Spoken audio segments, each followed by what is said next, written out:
And I push the public to figure out what needs to happen to create world-class schools.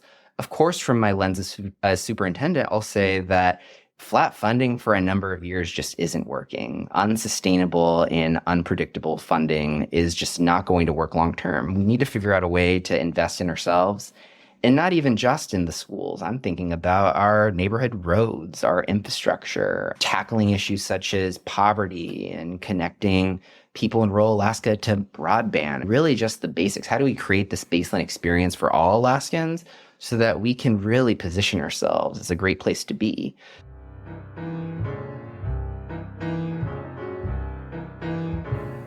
Welcome to the East Anchorage Book Club. I'm your host, Andrew Gray. The purpose of this podcast is to tell the stories of Alaskans of interest and importance. Today, our guest is Dr. Jharrett Bryantt, the Superintendent of the Anchorage School District. Jharrett grew up in San Antonio and then went to college on the East Coast, but he returned to Texas for his first teaching job at a charter school in Houston right after graduating from college. Jharrett taught math as part of Teach for America, which is a national program that supports college graduates to become teachers in our neediest schools through an alternative teacher certification process. Alaska does not qualify for Teach for America because we do not allow for alternative teacher certification. This is something that we'll talk about on the show today. After leaving the classroom just 2 years later, he began his quick ascension up the administrative ladder of the Houston Independent School District. While still working for HISD, he earned his doctoral degree in education policy and leadership from my alma mater, the University of Texas at Austin. In 2019, Bryantt was named one of Forbes magazine's 30 Under 30 for education based on his work to get more low-income students into college. Dr. Bryantt has been superintendent of ASD since summer 2022. Jharrett Bryantt, welcome to the podcast. Thank you, Representative Grace. Pleasure to be here. Tell us about where you grew up. Sure, let's dive right into it. I was born and raised in Texas. I grew up in San Antonio. If I could describe myself, I'd say I was a pretty nerdy, introverted person, painfully shy, but I got really into things like theater and learning, going to the library, reading the dictionary, learning all sorts of nerdy stuff. And I would say the turning point for me was I was exploring school choice. I was a public school kid. And there was this one really cool, very small, very interesting school that I really wanted to go to for high school. So I decided that I wanted to apply and attend mostly because I looked at the track records of where their valedictorian would go. Was it a private school? No, it was a public magnet school. Okay. Yeah. And what really attracted me to it was one, it was a small learning environment. Two, a big focus on diplomacy. It was an international school, so kids from all over the world or who had international ties would attend. And then from there, they had great academics, project-based learning, all the good stuff, all the good education buzzwords. But in any case, I really wanted to go, was fortunate enough to get in. And my big aspiration was, I want to be the valedictorian here because I've looked at the data, and the valedictorian at this school gets to go to wherever they want. And I knew I wanted to go to the East Coast. So I was lucky enough to graduate at the top of my class, and I got to go to my top choice school, which was Yale University, all the way in Connecticut. And that's where I thought I would stay for the long term on the East Coast. But one thing led to another, and then I ended up back in Texas. Can you explain what the difference between a public magnet school is and a public charter school? Sure. So it depends on the state. But in most situations, a public magnet school would be in a traditional school system, like an ASD equivalent. It's a school choice, though. So an equivalent would be like a Polaris. Right. So it's an ASD school, but it's a school of choice. You don't have to go there. Nobody's zoned there. It's just like semantics and I'm just learning the words, but I would call that's a charter school. When you bring charter into it, now you're talking about governance. An alternative school like a Polaris, they have a principal that reports up to the traditional school board superintendent structure. Mm-hmm. A charter school in most states means that you operate independently of elected school boards. So all of those language immersion schools They are ASD schools, except for Rilke Schule, which is a charter school. And so then I have been right. My child goes to a charter school. My child goes to Rilke Schule. Correct. But the difference is that here in Alaska, it's quirky, where it's a hybrid, where a charter school, they still report up to a board that we call an academic policy committee. So that group, they decide the curriculum, they hire the principal. The principal does not have reporting authority formally to the superintendent. However, here in Alaska, all charter schools must apply and be sponsored by a school district. So this state is different than a lot of other states where all Rilke students are ASD students and they generate funding for the district. But we give the bulk of that funding directly to the school and they can use it as they want. So when school districts have to think about things like increasing class sizes and cutting programs, that may or may not impact a charter school because they're the stewards of their dollars that go into their account. So the charter schools have a little bit more independence and aren't as affected by the school district's budget. Is that what I'm hearing? Not necessarily. So I would say the fundamental difference in Alaska specifically between a charter school and an alternative school would be the governance. So who makes the decisions ultimately? Right. But even a charter school in Alaska is still accountable to the school board here. For example, ASD has to renew and approve charters here. And in very rare extreme situations, a school board could choose to dissolve a charter to where that school no longer exists. That's unique to Alaska, but still there is accountability to an elected school board, but you have that buffer of an academic policy committee. And not to get too in the weeds here, but we have alternative schools that have a ton of flexibility, but they don't have the academic policy committee. You know what I'm going to say, where I think the confusion for me is, and probably for some other parents, is that when my son was in kindergarten, we got ourselves on the wait list for Polaris, for Rilke School, for the Chinese immersion program, for the Russian immersion program. We applied to a lot of different, I called them all charter schools in my head, but it sounds like some of them were charter, some of them were alternative schools within the district. And they all fall under the umbrella of schools of choice, where you're not zoned to it. And I think for me, this is a nonpartisan interview, but I bristle at the word choice because of the way it's been used as a way of trying to take funding away from the public school system and use it towards private school or religious schools or towards homeschool even. That's what I hear when I hear the word choice. And maybe, again, it's all about language, because obviously parents in ASD have an enormous number of choices. If you're able to drive your kid to school and pick them up, because there isn't a bus service for these schools, that's, I think, a limiting factor for a lot of parents. But one thing, when you talk about school choice, people talk a lot about correspondence schools. And I think that we have really great correspondence/homeschools here in Alaska. But a lot of people don't realize that if you choose to homeschool your student, in most cases, you are affiliated with a district. A lot of correspondence school students actually attend ASD, whether or not they know it.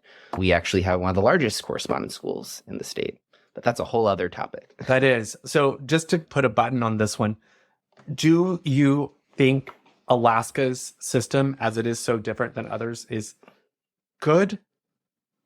I think we have a great system. Would you change it? Would you make it? Because, you know, when we're talking about the magnet, right, this all grew out of the fact that you applied for and went to a magnet school that was able to get you into Yale.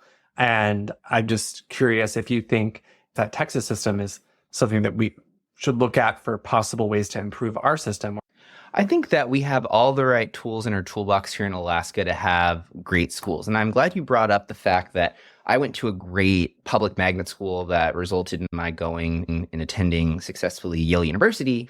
But actually, the bulk of my career was focusing on expanding that opportunity to more students in low-income communities and specifically in traditional public schools. Mm-hmm. So I have a lot of passion for figuring out how can you ensure that even if you don't go to a charter school or a magnet school, that you still have access to that. And I've successfully proven that in traditional systems, no matter which school you go to, highest performing or lowest performing, if you want to go to a Yale or wherever you want, you can. That's possible. Mm-hmm. Did you always want to work in education? Yeah, that's a good question. I really didn't, for a number of different reasons. I really didn't know what I wanted to study. I met friends that had various interests that somewhat influenced me. At my college, a lot of people wanted to become doctors or investment bankers or consultants. So that's where my head was at when I was in the earlier years of college. And long story short, towards the end, I actually envisioned myself going into either research. So I did a lot of chemical and biological engineering research as an undergraduate student. I took a lot of engineering courses. A part of me envisioned becoming an MD, PhD and figuring out how you translate research into bedside care for patients in hospitals. but then the turning point was towards the end of college. I took one class, and it was called Solving the American Education Crisis. And that title really struck me because I never really thought about our education system as being in crisis. I was more thinking about crisis through the lens of the healthcare system, all of those inequities that you're probably very familiar with.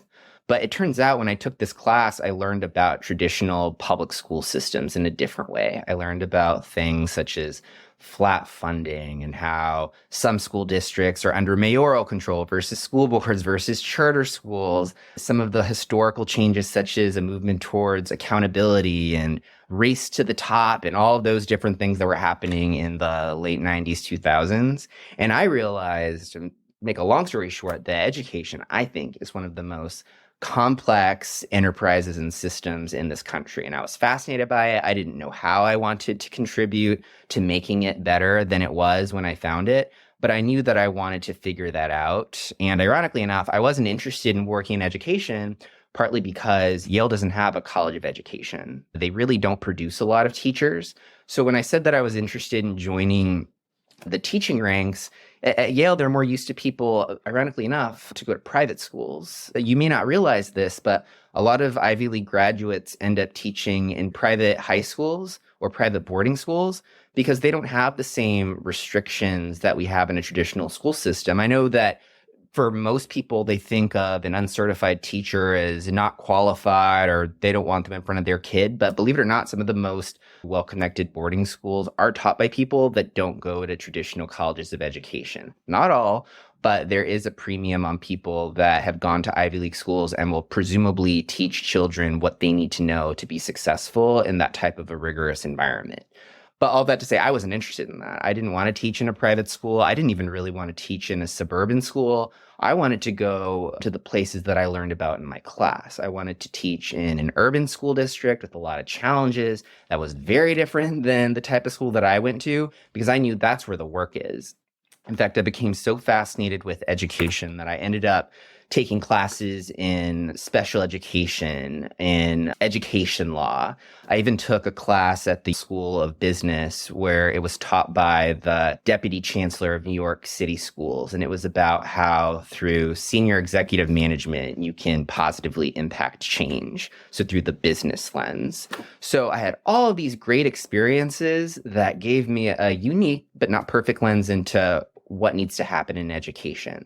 So thankfully enough, at the time, there was this somewhat of a controversial organization called Teach for America that was very popular at the time. I know a lot about Teach for America. I didn't know why they were controversial.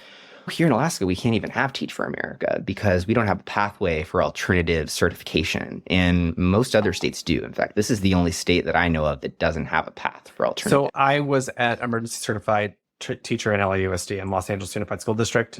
Obviously, I never did a traditional teacher certification program, but I felt that the certification program that LAUSD provided to the emergency certified teachers was really rigorous and ultimately so useful because it was being taught by teachers working in the district, and you were going to class after you taught all day. So you had these very practical questions and you were able to apply what you learned that night the next day in school, which, although maybe not ideal, I just can't imagine that somebody who was doing it as part of their degree program who'd never taught before would be getting the same things out of it that teachers who are actually applying it every single day as they go. I think there's some definite pluses to that sort of system. Mm-hmm. I think so. I have a whole track record with alternative certification. I completed one to become a teacher. And what was neat about Texas is they allowed districts. Where did you go to teach after you? It was called Yes Prep Public Schools. So it was a high-performing charter school. In Houston, Texas. So I did Teach for America, and they essentially choose your state and your school and city for you based on a number of factors. I guess they realized that I'm from Texas, and for a lot of reasons, I really connect with communities in Texas. So they placed me there, and there was a lot of need. There was a huge teacher shortage at the time in various types of schools, and I ended up at Yes Prep Public Schools. That's so weird. I'm just throwing it out. I would think that a Teach for America teacher would be sent to a school that no one wanted to teach at. But it sounds like, in my experience, and you can correct me if I'm wrong, that it's easier for charter schools to recruit teachers. So there's a lot to that question. So most Teach for America teachers do go to traditional public schools because, of course, they have high levels of turnover. The interesting thing is that Yes Prep and another well-known charter network called KIP, they were founded by Teach for America alumni, and they were designed with that same mindset and vision that we need high stakes and accountability and high results for students that need it the most. That was the flavor of education at the time. And for that reason, they have a lot of trust in the Teach for America selection process, for better or for worse. And they love hiring Teach for America alumni and core members. They were happy to accept a lot of teachers into their system. However, they have much greater levels of turnover than even a traditional school system. So the average age at my school in terms of staff was probably in the mid to high 20s. I was one of those. Everyone was a new teacher. Even the principal was, 27, 26 years old. And it was a culture that does not exist in any schools that I visited here, but they exist elsewhere, where it's high accountability, high stakes, and the expectation is that you won't be paid a whole lot, but you're expected to work around the clock, 80, 90 plus hours. And it's the badge of honor to be the last person leaving the parking lot. And you learn a ton. And you learn a ton. And I was alternatively certified as a teacher. But what that meant was that, first off, school districts can certify their own teachers in Texas, which means, to your point about LA Unified, Yes Prep did the same thing, where they designed their certification program around the rigor and expectations of teaching in that type of school. So what does that mean? That means I had a certified teacher in my classroom twice, 3 times a day. Mm-hmm. Some teachers don't get evaluated 3 times in a year or 2 years. And it was performance pay. Performance was linked to how much you got paid. And the upside is that a high performing teacher can get paid upwards of $100K plus. But the downside is if you realize what you have to do to get there, it's a special type of work. It's a lifestyle. And it was one where I learned a lot in a couple of years. But even I needed to figure out, what's my place going to be in education? I loved teaching. I loved math. But so you did the Teach for America program, you commit to do 2 years? You commit to do 2, and you can teach as long as you want. Under the Teach America program, you could stay with Teach America, or at a certain point, do you just become a teacher?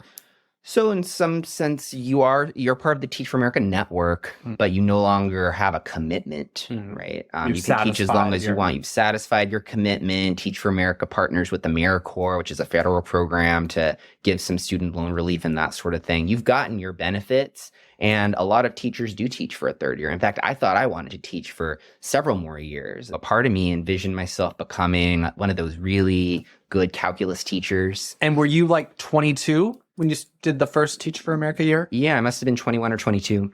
And so you did those 2 years, and then you're like 23 or 24. And then what happened? Yeah, then my whole life changed, really. So I thought I was going to stay on to be a math teacher. That was my plan. I still didn't know exactly what I wanted to be when I grew up. But I did know that culture in my particular school system was not sustainable. I don't think that would be sustainable for a lot of people, but that's their model. They have high expectations, and most people leave the organization, but they have their recruitment and development strategy down pat. They know how to make a recent college grad a solid teacher. I can guarantee you that. So in any case, for me, I was signing on for a 3rd year of teaching, but then I ended up writing an op-ed because of something that happened when I was a teacher. I was a math teacher. I'd put my kids in rows, and I'd always put the kiddos that I wanted to give a lot of one-on-one support in the front.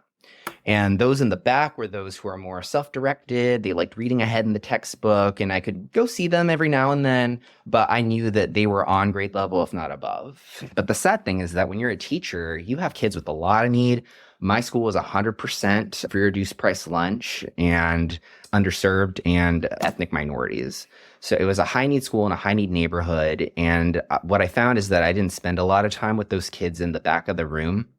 And yeah, I taught high school. So I did notice that as those students would graduate, even my brightest students would end up in minimum wage jobs, earning $7 an hour to work at the movie theater. Some would start their families earlier than they planned. And in my opinion, they weren't living up to their potential because there were so many kids that I taught who were brilliant, like 10 times as talented as I'll ever be.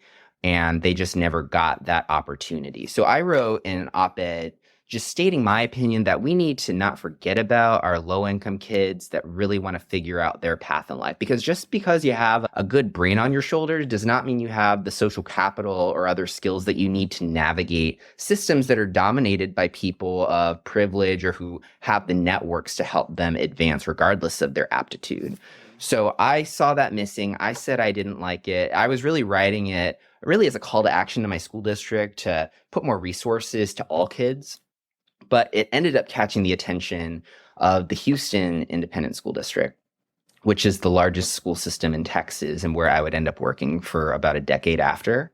And the superintendent was very passionate about this topic of helping low-income students succeed at top schools because he was one of them. And he and his cabinet became aware that I was interested in this type of work. And it was perfect timing because they were starting to develop a program specifically for those kids. So they recruited me to help build out that program, and I'd be a college counselor. So I was a full-time counselor to some of the brightest low-income students in Houston Independent School District, which is 80% economically disadvantaged in one of the most diverse school systems in America. And over the course of 4 years, I helped hundreds of them matriculate into Ivy League and top colleges on full rides. And then fast forward 5-6 years or so into my time in Houston, 164 different top colleges are attended by alumni of this program. About 3,000 have completed the program so far, if not more. And more importantly, most of them don't have any debt because they got full scholarships and financial aid from their college, and they're graduating at over 90% four-year graduation rates, which is an order of magnitude higher than low-income kids in general. And even amongst the high-achieving low-income students, that's significantly higher. All that to say, I feel that program was very successful, and that's where I spent the bulk of my career until I decided to become an administrator. Okay, let's pause right there. What did your parents do? My parents are interesting. I would say that I don't have a traditional relationship with my family, but what I will say, because they're not public officials, is that they are good people and they instilled upon me the importance of education. And regardless of how much education that they accrued, it doesn't matter. They instilled upon me that my ticket to doing what I want to do in life will be to be successful in school. Were they teachers? They were not teachers. They were not involved in education. They were not involved in education. In fact, what I will say about them, and I don't want to say much about them, is that they wanted me to find my own path. They did not push me to be so they were not discouraging you or not saying you should be a doctor or a lawyer? Never. They were the type of parents that said, if you want to stay home because you're feeling sick, stay home because you're feeling sick. Or if you need time to take a mental health day. I was never pushed to do well in school. I was never encouraged to be a straight A student. I was just given the latitude and trust to do my thing. And I was a very independent person. I was an only child too. I think that's a piece of it as well. And are they still in San Antonio? Yeah, my family's in Texas. Mm-hmm. Okay, so administrator. So you did your counselor thing, ran this program in HISD, and now you're going into administration. And I think the most important... And I'm just thinking you're like between 26 and 27 around the administration age. It happened about 25, actually. My superintendent and his senior staff wanted to help me broaden my horizons and consider an opportunity to be a more traditional administrator. So when I was about 25, we were trying to expand that program I spoke about to help low-income kids. And we got about $10 million from local philanthropy to grow the program to serve even more kids in all 50 high schools. So I'm as somebody who, I did not go to Yale or Harvard, as somebody who went to state school, I went to University of Texas. Everyone sees everything from their own lens. But I think like the whole that we want to get as many of these lower income kids into the Ivy League. But is there anything wrong with going to the University of Texas? Or I know that we want to make it more equitable to get into the quote unquote very best schools, but I also bristle a little bit at the very best schools because I didn't go there. So I can't say that they're 100 times better than University of Texas, but most of the people who went to the Ivy League can't compare to the University of Texas because they didn't go there either. So I think there's this assumption that the Ivy League is providing people with a level of education that they can't get anywhere else in the world. And I just feel like that's It's elitist. I'll tell you this. Think about our kids in traditional community college systems. We don't have that here in Alaska, but you also know that our community colleges are subject to the will of our local legislators, and we have great legislators everywhere, right? But they're also subject to budget cuts and vulnerability. And what I found in my research is that traditional community college students are disproportionately low income and students of color. And the graduation rates for the Houston community college system is in the single digits. Only 8 out of every 100 community college kids ever get any sort of degree. And these are kids who are enrolled full time. And on top of that, they're more likely to take on debt and student loans. So anyway, well, no, I'm with you. And I did some classes at Alvin Community College near Houston. So I'm not saying that all higher level education is equal. I know it's not. But I just, I just push back a little bit on the overemphasis on the Ivy League as being the goal, because obviously they can't accommodate all students. And right. It's controversial, but I'll tell you this is that there wasn't elitism that was fueling this movement, and it's become a national movement. This nonprofit that I helped start is now in 5 different school districts in Texas. It's set to launch nationally any year now, and it's very successful. But it's not because of elitism. It's because of the metrics, right? So these private universities, they put their money where their mouth is, and they tend to graduate these students with minimal debt. So at Yale, for example, if your family makes under $100K, you essentially go for free. How many schools can say that? And on top of that, the expenditure per student is heads and shoulders above what any state institution can reasonably provide for their students, because you know how it works. As a legislator, you're trying to appropriate dollars for all these great things, even beyond K-12 and higher ed. And oftentimes it's our low-income kids that get the short end of the stick. So at least in these private institutions that have a mindset that they want to help serve talented kids no matter what their income is, they do it and they graduate. And regardless, because I do agree, there are fantastic institutions, both public and private. They've gone on to do great things. As you said, some of these kids are 10 times more brilliant than you. That there's the movie Good Will Hunting. I know it's a movie. The whole idea that you could go to the library and check out these books and do this on your own. You get a piece of paper that says that you completed this degree program. But that piece of paper doesn't necessarily mean that you're the most capable person at this job. I'll speak about my experience as a teacher doing that emergency certification program. I learned something new every single day that I was teaching. It was a learn on the job program when you're doing an emergency certification. There's some value to practical life experience that's not reflected on a piece of paper from a university. And I love higher education. I have an advanced degree and I value education, but I also just want to recognize that it's not for everybody, and it doesn't mean that there's anything lacking there. Yeah, I agree. I think we're completely on the same page. But for me, it was more of social justice. It was the fact that a lot of students that live in trailer parks don't even think that they can succeed at Yale. They don't know that they're as brilliant as they are. And in fact, it wasn't until people started doing a national study where I think the College Board gave out pamphlets to kids across the nation that said, hey, if you're poor, you can go to Ivy League schools for free. A lot of kids don't even know that. They don't even apply. And then they end up in places where statistically they aren't likely to graduate. So for me, it was more of helping students succeed based on where I saw the data and I knew they could, and they are. But there are lots of ways to be successful. But that was my journey, and that was my passion project.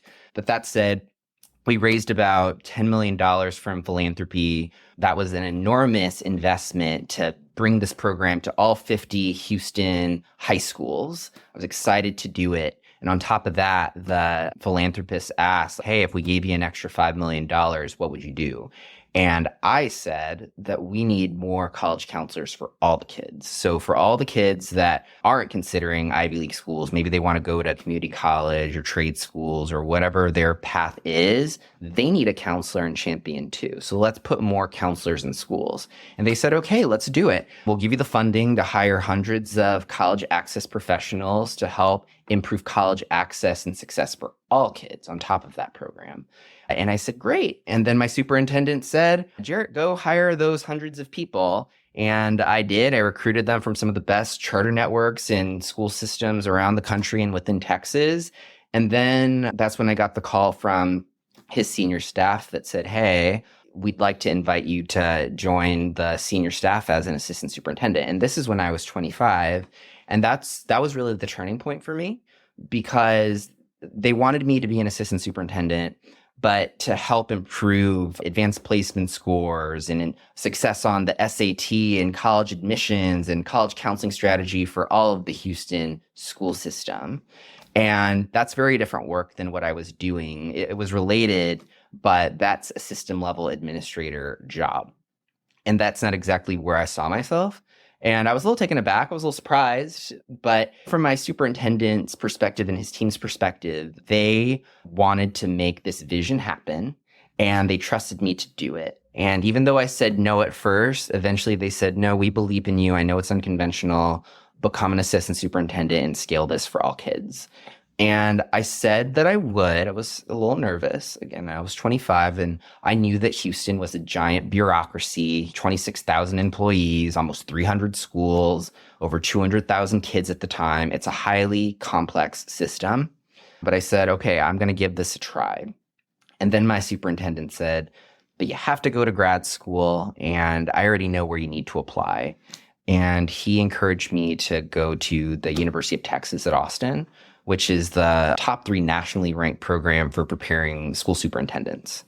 And he said, this is where you need to go. And he was a very assertive guy. So I listened to his advice and I applied, and I became traditionally trained as a school system administrator. So that's when I made the transition.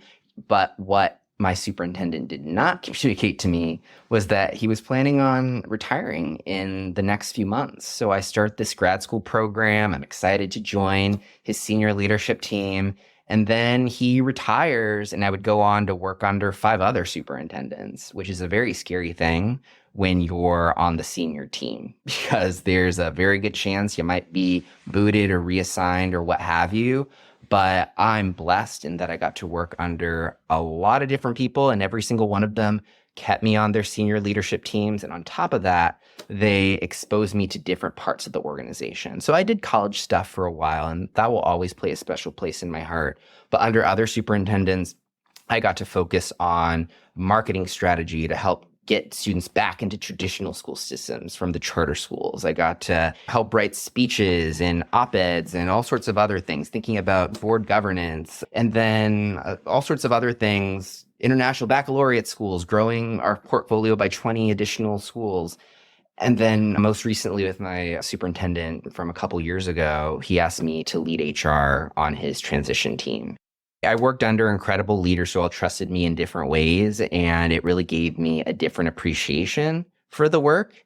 And I stayed because I realized that perhaps this is my new passion, is figuring out how to contribute to education as a system leader, and less so as the person that I talked about at the beginning of the story, which is the guy who was passionate about helping kids get into college. I think really that was one tool. And now as a superintendent, I realized the fuller breadth of how we need to improve education. For those of us who weren't following the AST superintendent search super closely, what was that process like? And when did you decide you were going to look to be a superintendent somewhere? And what led to that decision? Or why did you leave HISD? Yeah. As I just asked 5 questions. No, it's a great question. First off, I loved Houston. I worked under great leaders. Under the leadership of the most recent superintendents there, we reduced the number of underachieving schools from 50 down to 2. AP scores were up. College going was up. We were on the up and up in so many ways. And I loved it. I had colleagues there. I grew up there. I mean, it feels like a gajillion years ago, but when I was a college counselor there at age 22 or whatever, and then when I left as one of the senior executives for the system, I grew up there with a lot of people. So there's a lot of emotional attachment. But the turning point was the pandemic, which happened when I was in Houston. I was leading curriculum and some other things at the time. COVID resulted in a lot of different changes for school systems nationwide. And for me, that meant a superintendent change. So we got a new superintendent in 2021. I didn't know him. He was from Tennessee, from a much smaller school district. So I had a lot of anxiety as to where my place was in the organization. But when I got to know him, he was a great guy. And he said, hey, what are your thoughts? You're an insider at this point. Because believe it or not, I was one of the more senior executives in the organization. There's a lot of turnover there. And he said, what do you think about certain things? And I told him, hey, we're doing a lot of good stuff. If I were in your shoes, I would focus on HR. I would focus on talent. And I let him know all the reasons why. I just said, if we don't do something, we're on track to have 1,000 vacant classrooms on the first day of school. We're about to be able to not be able to provide bus service. A lot of bad stuff is going to happen. I let him know that teacher pay was 13th in the region in Houston, and teachers were leaving left and right for other opportunities. Charters are taking our kids and teachers left and right. So he said, these are a lot of great points. Do you want to lead HR for me on my administration? And that was different for me. To be on the business side was new for me. But I did have a vision. I was passionate about it. So I was like, yeah, I'm going to give you my all. And I did. And then under his leadership, we instituted performance pay. Teachers had a pathway to make over $100,000 a year. We started 13th in the region for teacher pay. We went up to top 3. And I created all sorts of innovative ways for paraprofessionals to ascend into the teaching realm. So Where did you get the money to do that?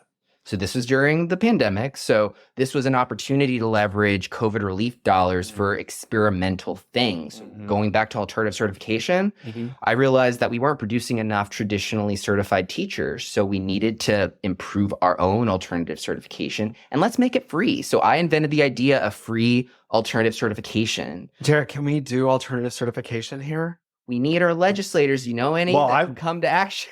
Let's do the bill. Let's do the bill. All right, you heard it here first, friends. No, I mean, I do this all the time on the podcast, but no. And then we would qualify for Teach for America. That's like one, Exactly. That's why we can't qualify for TSA. Not that we're advocating for that, but in general, alternatively trained teachers to have the option to be hired by a district. We're not forced to hire an alternatively certified teacher if they're not qualified. So back to the question. So the ASD search, all of those things I got to achieve in less than 12 months under my last superintendent. And it was in the middle of COVID. A lot of superintendents were really exhausted. Of the top 70 largest school systems, which includes ASD, more than half of the superintendents left. And there was a need for people with different types of interests to step up. And I got tapped on the shoulder, and I wasn't expecting to get tapped on the shoulder. There were some people that tapped me to don't enter yet. But finally, after I did what I needed to do as the HR leader for a 26,000 employee school system, they said, it's your time. You need to exit the nest and you're ready. That's so interesting, because I feel like there's very few other professions or jobs where if someone's doing a good job, they get tapped on the shoulder and say, it's time for you to move on for doing well. And these were all of my, previous superintendents and mentors and confidants. They said, but it's going to be tough for you because you're non-conventional in a lot of ways. How old are you now? 33. So yeah, that's one of the pieces, but that's not the only non-traditional thing about me. But in any case, they were like, it's your time, throw your hat in the ring. Here's our advice to you. And this is how ASD comes into the picture. I'm a very stubborn person. And if I don't feel something in my heart, I have a hard time doing it. And I knew in my heart of hearts that I wanted to work in a school system that reminded me of Houston. I didn't want to work anywhere radically different. But the interesting thing is that a lot of my mentors and confidants, they were saying, think about a really small district, maybe like a one high school system. A starter and district. They would use that term. And I don't like that term because I think that when you take on this seat, you need to be willing to live this life and to give everything to it. I couldn't imagine being in a school district for the sole purpose of building a resume. Like, to me, personally, that doesn't make sense. But that's where they were pushing me. And they would think about my pedigree. They would think about, you went to Yale, so let's go find districts where board members all went to Ivy League schools and those sort of things. And I didn't agree with it. And I did throw my hat in the ring for some suburban or wealthy, affluent schools. Some even recommended some private institutions. I didn't apply to any private institutions. I had good experiences meeting board members and other folks in those environments, but I could never be authentic. When I'm authentic, it's because I can tell you that for 10 years in Houston, I got to make decisions that help some of the highest need communities in America. And I want to keep on doing that. And I didn't tell my mentors this, but in my head, I'm thinking, I want to go off the script a little bit, and I only want to apply to a large urban school system because that's where I want to make a difference. But the problem is that those are the systems where there's a lot of barriers to entry, including the fact that sitting superintendents will compete against you for the gig. But I was like, that's fine. I'm going to put my best foot forward. And if you don't get it, you don't get it. But here's why I ended up in ASD. Is because of the similarities to all the things I'm passionate about.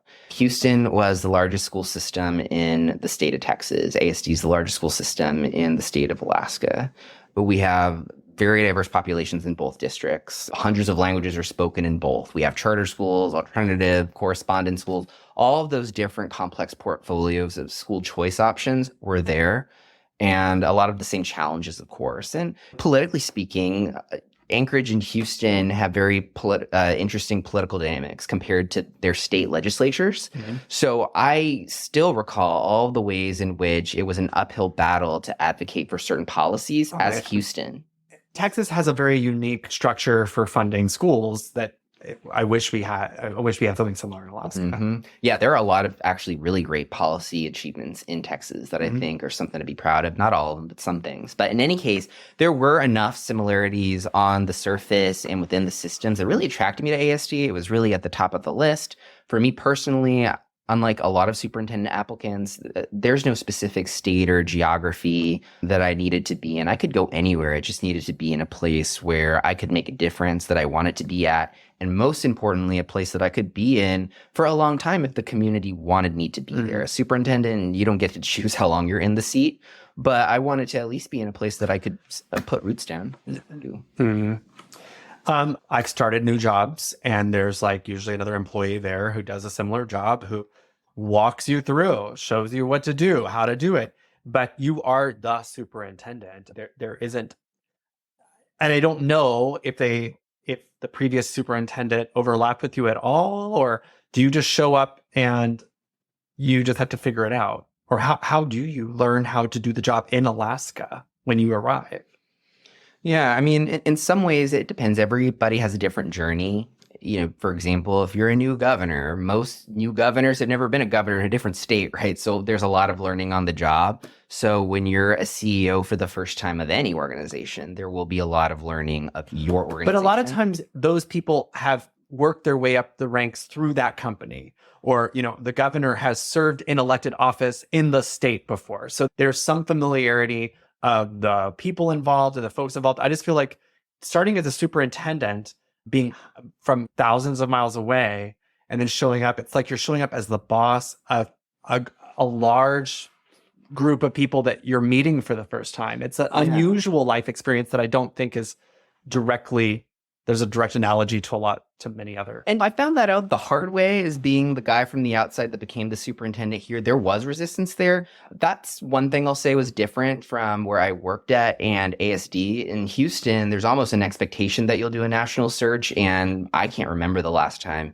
Houston selected someone internally or even from Houston to become the superintendent. Typically, they come from other places. They're usually a superintendent of another big school district that comes to be in the top 7. Houston's a top 7. ASD is like a top 70. And a lot of superintendents go up the rankings. Do you think there's prejudice that, like, if they hired someone from within inside Houston, that would be a lesser candidate in some way? Every board is different, and I can't speak for my school board, but I will say that boards have to make an important decision. They can choose somebody from the district or from the community that really understands the ins and outs and can hit the ground running on day one. I actually did my dissertation on this topic. And there are other boards that need to decide if they have a specific achievement that they want done academically for kids or whatever that is, and only someone that understands a different system or different context can come in and bring in fresh ideas or sometimes even new teams from out of the state. Here in Alaska, there seems to be a culture of developing people from within. I think a part of it is it's difficult to develop national pipelines because of geography. It's not impossible, but it's more challenging. And you should put a lot of emphasis on building a bench. To your question, for me, there were a lot of naysayers, a lot of hesitation when I was selected and when I arrived because they just assumed that I wasn't Alaskan and I wasn't from Anchorage at all whatsoever. and I was from a different place, and who knows, right? I've worked under superintendents from other states, and you just never know. You never know who they'll bring in or what have you. But in any case, to your point about orientation, similarly to, like you said, a governor, they may have been a policymaker and became a governor. For me, I was an administrator. As much as people want to complain about my background or whatever, I am an experienced school system administrator. The bulk of my career has been as an assistant superintendent or HR chief or senior executive for the 7th largest school system in the country. That's what I know. And I know different parts of the organization. I would say what makes me different than other candidates is that a lot of traditional superintendents, they work up the ranks. They go from teacher to principal boss and then maybe superintendent. Whereas for me, I went all across the organization because it's important for the public to know that being a CEO means that you run more than just your product line. So when you're a superintendent, your product are educational outcomes for kids.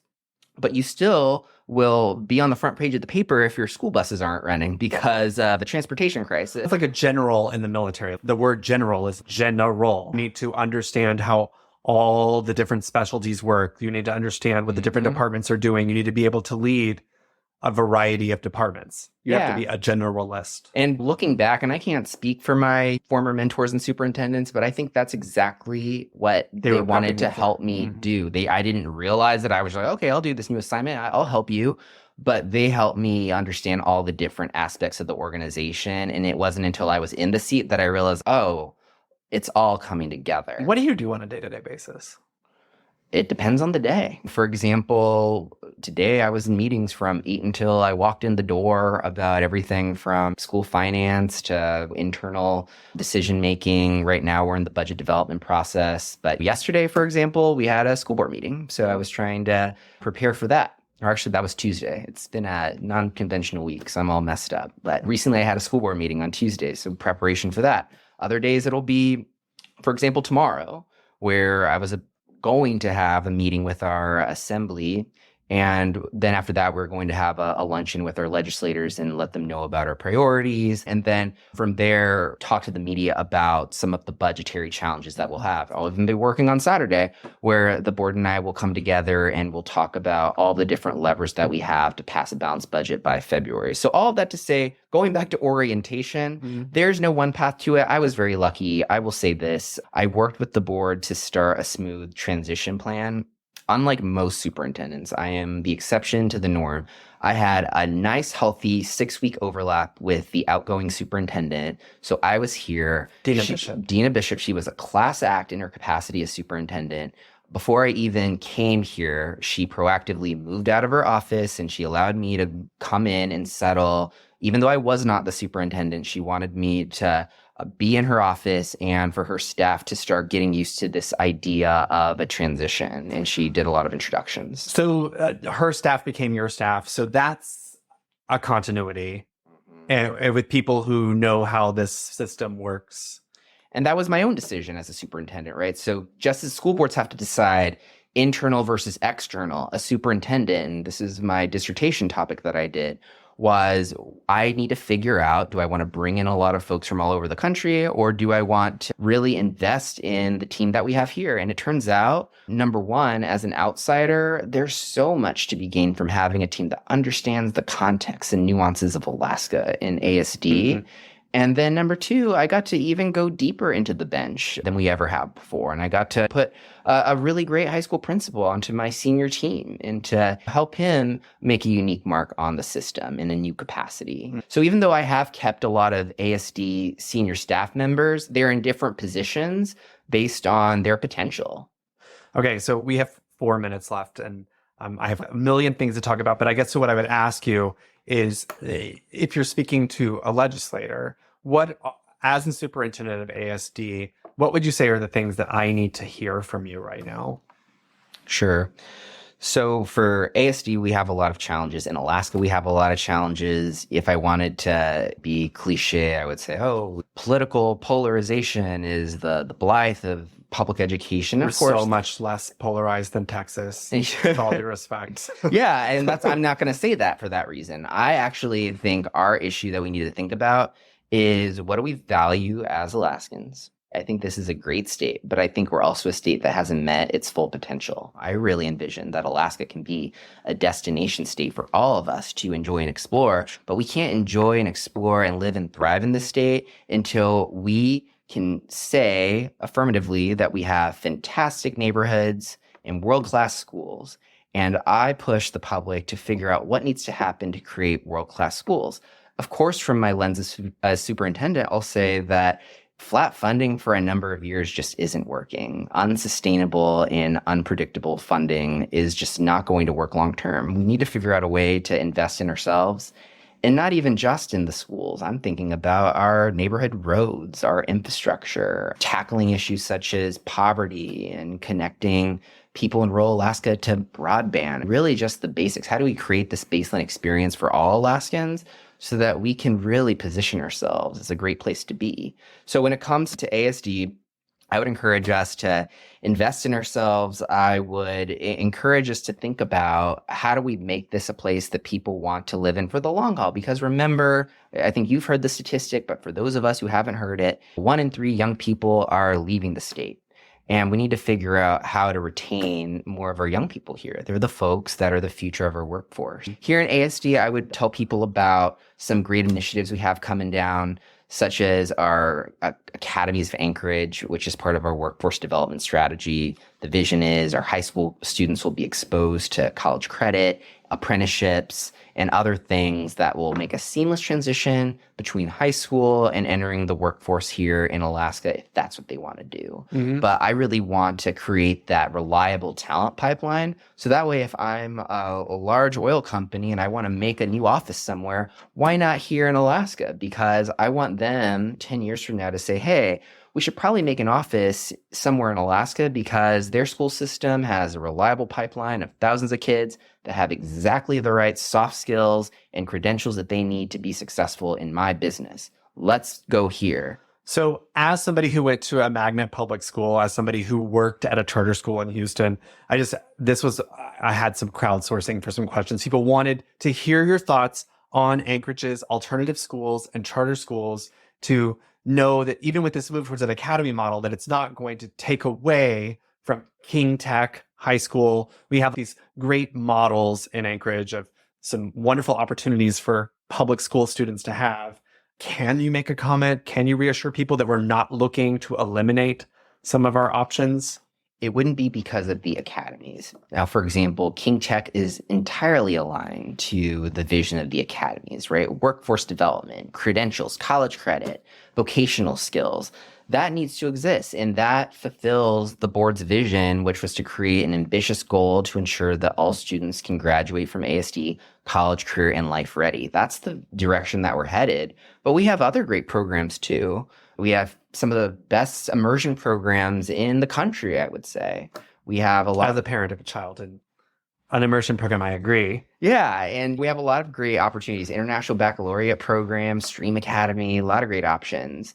And I can't say that those won't go away, but not because of the academies of Anchorage. Why would they go away? Because we are not adequately investing in our students in Alaska. We need to really look at ourselves and understand, what is my role going to be in investing in Alaska's future? And right now, if you're a parent, a young person who's Googling schools in Alaska, you're going to see a lot of articles around potential school closures and flat funding and a lack of will from people in positions of power to invest in teachers. You have to remember that we're the only state in the union that doesn't even give educators the option of a defined benefit. So what we're going to do is we're going to be training teachers for 5 years. They'll get a lot of great experiences through our alternative certification program that you and I will start. But then they're going to go to Portland or Washington or wherever where they get a defined benefit and a pay raise. And we can do better than that as Alaskans. That's my vision.